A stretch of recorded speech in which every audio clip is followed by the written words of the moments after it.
Injection नाही ना तुम्हाला त्या गोळ्या देते त्या गोळ्या. रामकृष्ण हरी. आज मी नानापेठेमध्ये एका शाळेमध्ये आलेलो आहे आणि इथं मेडिकल कॅम्प आहे. तर आपण त्यांच्याशी बोलूयात की नेमकं वारकऱ्यांना समस्या काय आहे. आता इथं जे वारकरी येतात त्यांचा मेन प्रॉब्लेम काय होतोय. आता जसं आपल्याला माहिती आहे की पावसाचं वातावरण आहे, मध्ये पूर आला होता आपल्या इंद्रायणीला. तर पावसामध्ये प्रत्येक जागी पाणी साठतंय आणि त्यामुळे वारकरी त्या पाण्यातून चालतो. त्यामुळे त्यांच्या स्किनला वगैरे इन्फेक्शन होतंय, खाज वगैरे येते, परत अंगदुखी वगैरे या पावसाच्या वातावरणामुळे खूप अजून वाढले. जय शहाजीराजे, जय जिजाऊ, जय शिवराय, जय शंभूराजे, जय हिंद विस्मराज्य. मी सुचेता जयश्री विजयकुमार भिसे, शिवसेवक प्रतिष्ठान हिंदुस्थान महाराष्ट्र राज्य समन्वयक.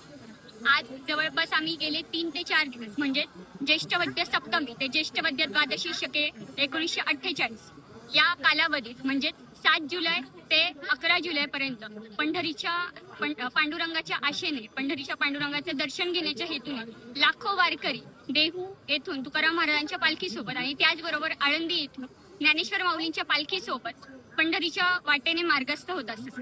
आणि त्या वाटेत त्यांना प्रवास करत असताना ते पायी प्रवास करत असतात. त्या हेतूने त्यांना वारीत चालताना कित्येक आजारांशी सामना करावा लागतो. काहींचे पाय दुखतात, काहींना गोळे येतात, त्याचबरोबर काहींना खाजेचा, सर्दीचा, सध्याचं वातावरण पावसाळ्याचं आहे तर त्यानुसार त्यांना वेगवेगळे आजार होत असतात.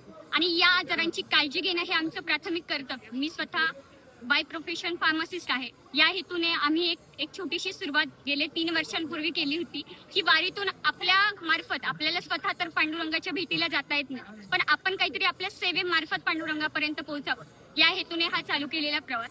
आज ही या सेवेचं 3रं वर्ष संपन्न होत आलेलं आहे. या शिबिराच्या मार्फत फक्त आपला एकच हेतू आहे की आपल्याला स्वतःला पांडुरंगापर्यंत जाता येत नाही तर निदान आपण गोळ्यांच्या स्वरूपात या वारकऱ्यांच्या रूपाने आपली सेवा त्या वारकऱ्यांप्रती आणि त्याचबरोबर पांडुरंगाप्रती अर्पण करण्याचा हा प्रयत्न. शेवटी पांडुरंगाचरणी एवढीच प्रार्थना करते की ही सर्व वारकरी मंडळी व्यवस्थितरित्या तुझ्यापर्यंत पोहोचू दे आणि दर्शन घेऊन पुन्हा माघारी त्यांच्या घरी परतू दे.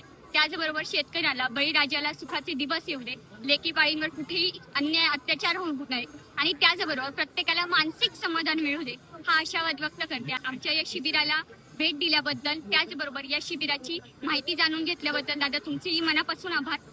काही चूक झाली असेल तर सर्वांची मनापासून माफी मागते. मनापासून सेवा देण्याचा हा प्रयत्न आज पांडुरंगाचरणी अर्पण करते. धन्यवाद. जय शिवराय.